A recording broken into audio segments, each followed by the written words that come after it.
Now let's solve question number 4. Read it out first. Coordinate of point P on a number line is -7. एक number लाईनवर असलेला point P चा coordinate तुम्हाला -7 दिलेला आहे. Find the coordinates of the points on the number line which are at a distance of 8 units from point P. म्हणजे point P पासून 8 अंतरावर असणाऱ्या पॉइंटचे तुम्हाला कोऑर्डिनेट काढायचे. म्हणजे जर आपण इमॅजिन केलं तर this is number line. Here is the point P having coordinate -7. आणि P पासून दोन पॉइंट आपल्याला मिळतील पहा. एक point to the right hand side असेल आणि एक पॉइंट P च्या लेफ्ट हँड साइडला असेल. सपोज द राईट साइडचा पॉइंट आहे point R, okay, at a distance of 8 unit.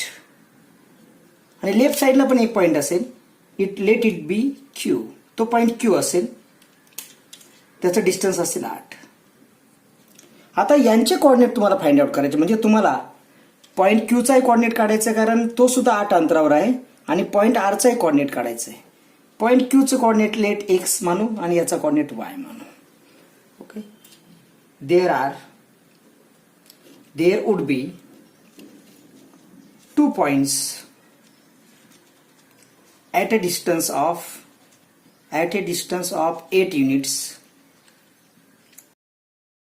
on either side of point P. On either side of point P.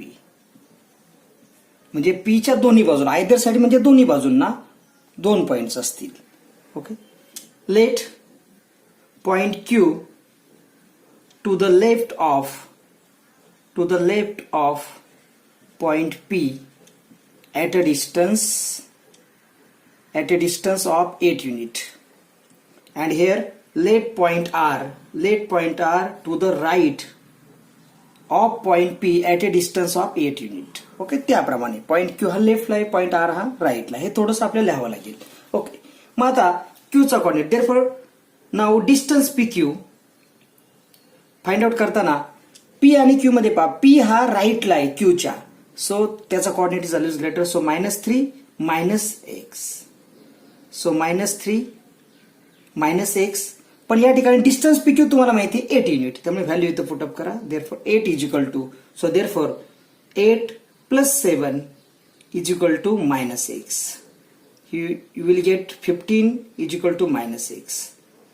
मग आपण मायनस साइन शेवटी व्हॅल्यूला द्यायचं. Therefore x is equal to -15. म्हणजे तुम्हाला या Q कोऑर्डिनेटचे तुम्हाला Q चा कोऑर्डिनेट मिळाला -15. अँड आता डिस्टन्स PR काढा. And distance PR is equal to, आता याच्यामध्ये P आणि R मध्ये R हा राईट साइडला आहे, त्यामुळे त्याचा कोऑर्डिनेट हा ग्रेटर असेल, लार्जर असेल. So y -7. So distance PR ते सुद्धा 8 आहे, त्यामुळे 8 इज इक्वल टू y + 7. 7 इकडे येणार. Therefore 8 - 7 is equal to y. Therefore 1 is equal to y. Therefore y is equal to 1. Therefore, the coordinates of the points would be, final answer. Therefore, the coordinates तुम्हाला दिलेले विचारले, find the coordinates of the points. Therefore, the coordinates of given points would be -15 and 1. तर हे तुमचं असं उत्तर येईल. या प्रकारचे प्रॉब्लेम जर आले तर पद्धत कोणती लक्षात राहू द्या. कोणताही पॉइंट दिला तर त्याच्या उजवीकडे एक पॉइंट आणि डावीकडे एक पॉइंट असतो समान अंतरावरती.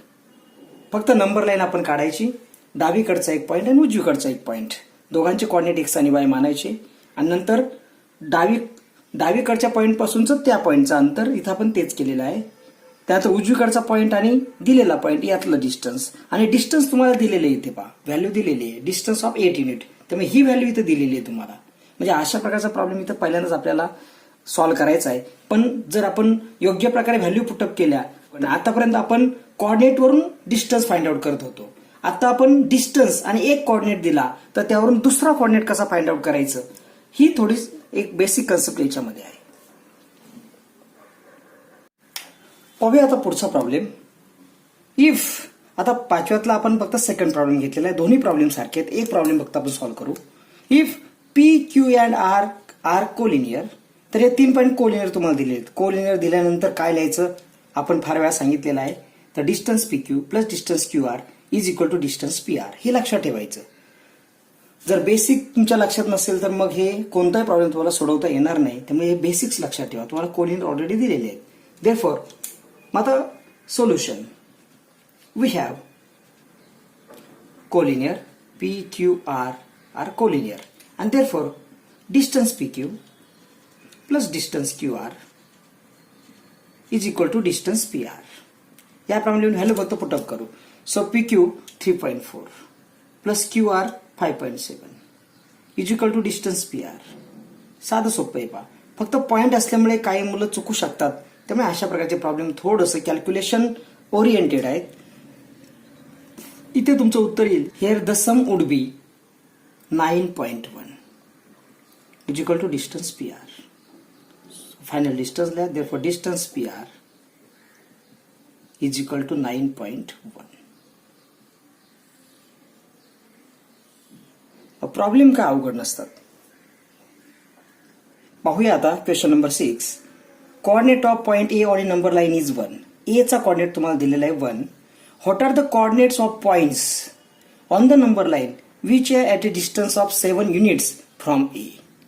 म्हणजे प्रॉब्लेम वाचल्यानंतर तुमच्या लक्षात येईल की हा प्रॉब्लेम क्वेश्चन नंबर 4 जो आहे त्याच्यासारखाच आहे.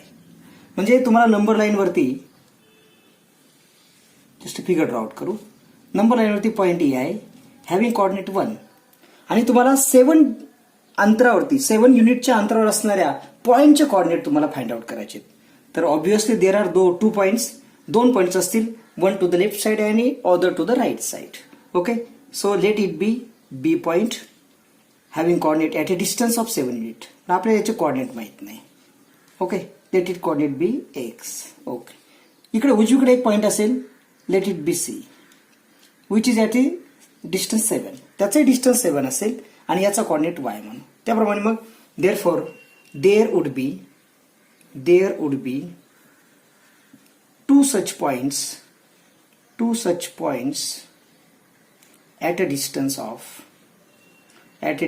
of 7 units from point A on either side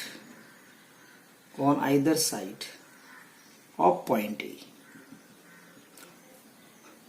थोडंसं मोठं वाटतंय पण असं लिहावं लागेल. There would be 2 such points. तिथे 2 असे पॉइंट्स असतील at a distance of 7 unit. हे सगळं याच्यातूनच बघून आपण लिहिलेलं आहे.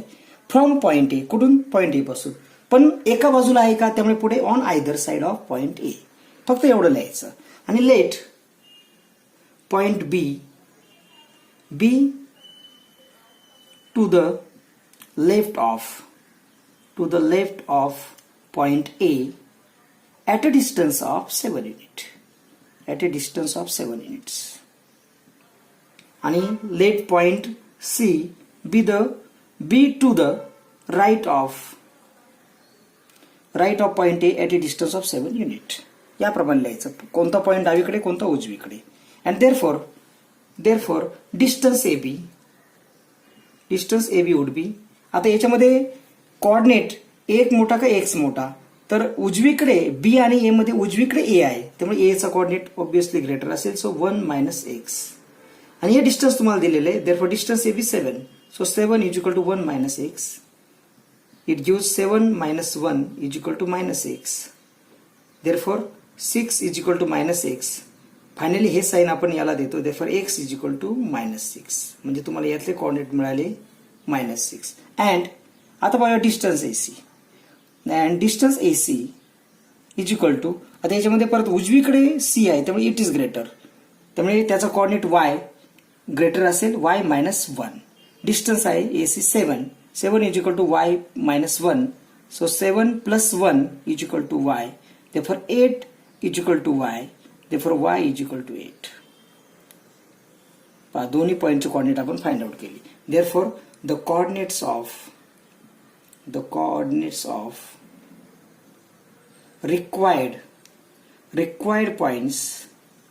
required points would be -6 and 8. Okay. Let's study how to write conditional form. म्हणजे या प्रकारच्या उदाहरणामध्ये आपल्याला दिलेलं स्टेटमेंट आहे ते कंडिशनल फॉर्म मध्ये लिहायचं आहे. म्हणजे याचा अर्थ इफ आणि देन या स्वरूपात आपल्याला ते कन्वर्ट करायचं आहे. तर फर्स्ट वन पाहूया. Every rhombus is a square. तर हे वाक्यच खरं तर चुकीचं आहे किंवा हे स्टेटमेंटच चुकीचं आहे already. Every rhombus is a square म्हणजे रॉम्बस जो असतो तर हा कधी स्क्वेअर असू शकत नाही. फक्त त्याच्या साईड्स इक्वल आहेत त्यामुळे तो स्क्वेअर होऊ शकत नाही. बा स्क्वेअरच्या साईड इक्वल आहे पण इच अँगल इज 90 डिग्री. त्यामुळे रॉम्बस कधी स्क्वेअर होऊ शकत नाही. याच्या उलट होऊ शकतं. Every square is a rhombus. त्यामुळे ते वाक्य बरोबर आहे. इफ आणि देन कंडिशनल फॉर्म मध्ये कन्वर्ट करणं काही अवघड नाही. मग ते वाक्य चुकीचं असलं तरी चालेल. तसं हे चुकीचं वाक्य दिलंय आपल्याला. खरी प्रॉपर्टी उलट आहे. खरं वाक्य असं पाहिजे होतं की every square is a rhombus. तर या सुद्धा वाक्याचा आपण स्टेटमेंट जरी चुकीचं असेल तरी सुद्धा आपण त्याचा कंडिशनल फॉर्म मध्ये रूपांतर करू शकतो. इफ आणि देन मध्ये कसं रूपांतर करायचं तर पहिल्यांदा इफ मध्ये कोणता पार्ट येईल ते शोधा. तर इथं जे इज किंवा आर असतं याच्या आधीचा जो पार्ट आहे तो इफ मध्ये येईल.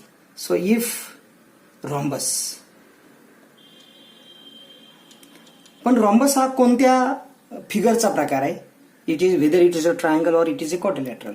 तर रॉम्बस इज अ क्वाड्रिलॅटरल. तर हा एक चौकोन असतो. तुम्ही वाक्य लिहिताना आपल्याला योग्य प्रकारे लिहिता येईल. आणि मग उरलेला जो पार्ट आहे तो येईल देन मध्ये. एव्हरी रॉम्बस तर झालेले ते इज अ स्क्वेअर. इजच्या नंतरचा पार्ट देन मध्ये येईल तर ते येईल स्क्वेअर. तुम्ही योग्य वाक्य तयार करा. So the final answer will be if a quadrilateral is a rhombus. If a quadrilateral is a rhombus then it is a square. असं लिहायचं. then square नाही. then it is a square. then it is a square.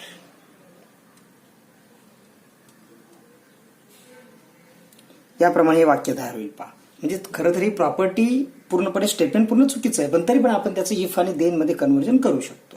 Second one पहा. Angles in a linear pair are supplementary. मग परत इथे R आलेला आहे त्याच्या आधीचा जो पार्ट आहे तो इफ मध्ये येईल. मग आता अँगल्स इन लिनियर पेअर मग डायरेक्टली लिहितो if angles in linear pair. आता लिनियर पेअर म्हटल्यानंतर पेअर म्हटल्यानंतर दोन अँगल असतात कारण पेअर आहे. 3 ला आपण पेअर म्हणत नाही. मग असं लिहिता येईल आपल्याला. थोडंसं कन्स्ट्रक्ट करावं लागेल. If 2 angles form a linear pair. If 2 angles form a linear pair याप्रमाणे येईल आहे ना. Then they are supplementary. म्हणजे सप्लिमेंटरी असा शब्द चुकीचा होईल. त्यामुळे दे आर सप्लिमेंटरी म्हणजे त्यांच्या दोन्ही अँगलच्या मापांची बेरीज येईल 180 180 degree. Then they are supplementary. योग्य वाटते की नाही पहा. हे आता योग्य वाटतं त्यामुळे योग्य प्रकारे तयार करायचं. ओके. ग्रामॅटिकल स्टेटमेंट आपलं करेक्ट आलं पाहिजे. याप्रमाणे आपल्याला लिहिता येईल. थर्ड वन आहे a triangle is a figure form by 3 segment. परत मी तुम्हाला सांगितलं इथं इज आहे त्याच्या आधीचं जे आहे. मग आता आपल्याला इफ मध्ये रूपांतर करताना येईल कंडिशनल स्टेटमेंट. If triangle. आता ट्रायंगलच म्हटले त्याचा कोणताही प्रकार नाही. समजा इक्विलॅटरल ट्रायंगल असतं तर इक्विलॅटरल असतं तर कंसात आपण लिहिलं असतं त्याचे टाईप ऑफ ट्रायंगल. समजा आयसोसिलस असेल तर आपण लिहिलं असतं त्याचं टाईप ऑफ ट्रायंगल. पण ट्रायंगलच ऑलरेडी नाव दिलेलं आहे त्यामुळे आपण असं म्हणूया का it is a type of figure. ते एक प्रकारची ती आकृती आहे जॉमेट्रिक फिगर. मग if a geometric figure is triangle असं म्हणूया. If a geometric figure is a triangle then मग उरलेलं आपल्याला लिहिता येईल. Then the figure is form by 3 segment. Then the figure is form by 3 segment. म्हणजे वाक्य व्यवस्थित ग्रामॅटिकली करेक्ट होण्यासाठी आपण हा इज शब्द इथे टाकला पहा. Then the figure is form by 3 segments. आता फोर्थ वन कसं येईल पहा. A number having only 2 divisor is called. म्हणजे इजच्या आधीचं जे ते इफ मध्ये येईल. मग इफ मध्ये येईल if a number has only 2 divisor. If a number has only 2 divisors as it is, then इथं कॉल्ड शब्द काढून टाकायचा. Then it is a prime number. Then the number is a prime number. Then the number परत एकदा आला की आपण the म्हणतो. Then the number is a prime number. किती साधं सोपं आहे. फक्त इफ मध्ये कोणता पार्ट आहे देन मध्ये कोणता पार्ट आहे ते ओळखलं की आपल्याला हे कंडिशनल स्टेटमेंट सहज बनवता येईल.